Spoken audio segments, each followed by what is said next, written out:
देश का मिजाज वेस्ट। लेट्स माइक देश का मिजाज और खबरें पश्चिम भारत से। मुंबई महानगर पालिका चुनावों को लेकर महायुति गठबंधन के अंदर चल रहा तनाव अब खत्म होता दिख रहा है।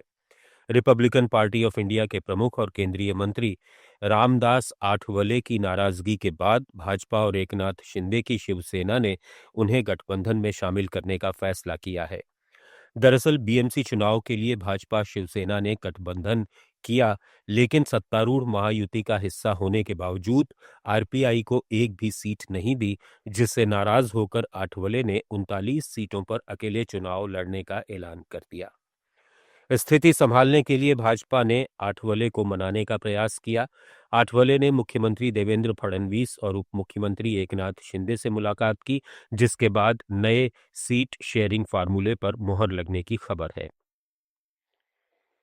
नए साल के जश्न के बीच राजस्थान के जैसलमेर जिले से सटी भारत पाकिस्तान अंतर्राष्ट्रीय सीमा पर सीमा सुरक्षा बल ने नाचना सेक्टर में कोहरे के बीच सीमा पार कर भारत में घुसपैठ की कोशिश कर रहे एक पाकिस्तानी नागरिक को हिरासत में लिया।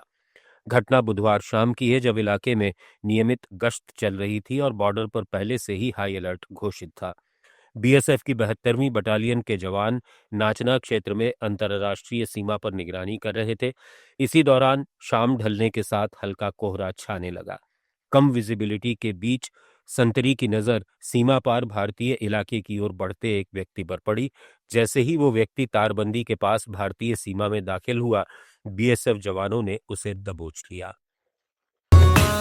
लेट्स माइक देश का मिजाज वेस्ट। राजस्थान में भीलवाड़ा जिले में नए साल के पहले दिन भीषण सड़क हादसा हो गया। तेज रफ्तार डंपर की टक्कर से कार सवार 3 लोगों की मौत हो गई। मरने वालों में 8 साल का बच्चा भी शामिल है। बच्चे की बहन और मां गंभीर रूप से घायल हो गईं। घायलों को उदयपुर रेफर किया गया है। हादसा नेशनल हाईवे 758 पर आज दोपहर 12 बजे भीलवाड़ा जिले के बिगोद थाना क्षेत्र में हुआ।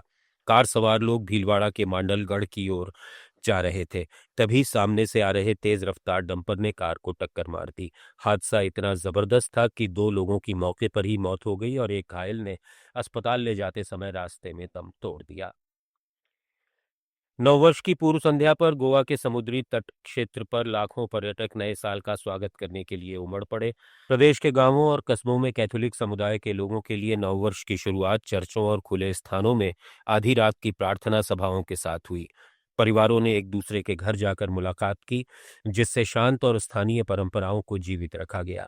नववर्ष की एक और खास परंपरा बूढ़े आदमी के पुतले को जलाना भी कस्बों और गांवों में देखी गई।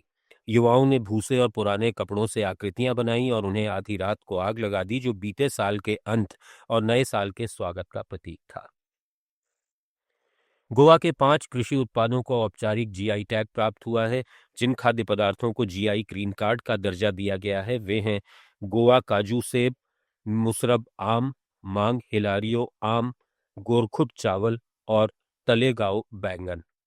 मुख्यमंत्री डॉक्टर प्रमोद सावंत ने कहा कि ये मान्यता गोवा की समृद्ध कृषि विरासत और पारंपरिक ज्ञान का सम्मान करती है और साथ ही राज्य सरकार के संपूर्ण गोवा मिशन को सुदृढ़ करती है। मुंबई में नए साल के पहले दिन ही सुबह बारिश हुई। शहर के अलग अलग हिस्सों में भारी बारिश की खबरें हैं। अचानक हुई बारिश से तापमान थोड़ा कम हो गया, जिससे शहर के आमतौर पर नमी वाले मौसम में सर्दी की ठंडक महसूस हुई। इधर मौसम विज्ञान केंद्र जयपुर के निदेशक राधेश्याम शर्मा ने बताया कि पश्चिमी विक्षोभ के असर के कारण पिछले 24 घंटों में जोधपुर, बीकानेर, अजमेर, जयपुर और भरतपुर के अनेक भागों में मेघ गर्जन के साथ हल्की से मध्यम बारिश हुई है। सबसे ज्यादा बारिश बीकानेर में हुई। 2 जनवरी से फिर राजस्थान में मौसम शुष्क रहेगा। अगले 2-3 दिन प्रदेश के अनेक भागों में घने से अति घना कोहरा हो सकता है। देश का मिजाज में फिलहाल इतना ही। जुड़े रहिए लेट्स माइक के साथ। आप सुन रहे थे let's mike more than radio. Follow कीजिए हमें हमारे सोशल मीडिया प्लेटफॉर्म्स पर। It's time for news. It's time for More Than Radio. Presenting the first radio news app, Let's Mic. Let's Mic, a news-based app on your phone where you get to watch and listen news, talk shows, interviews, radio show podcasts. On Let's Mic, you get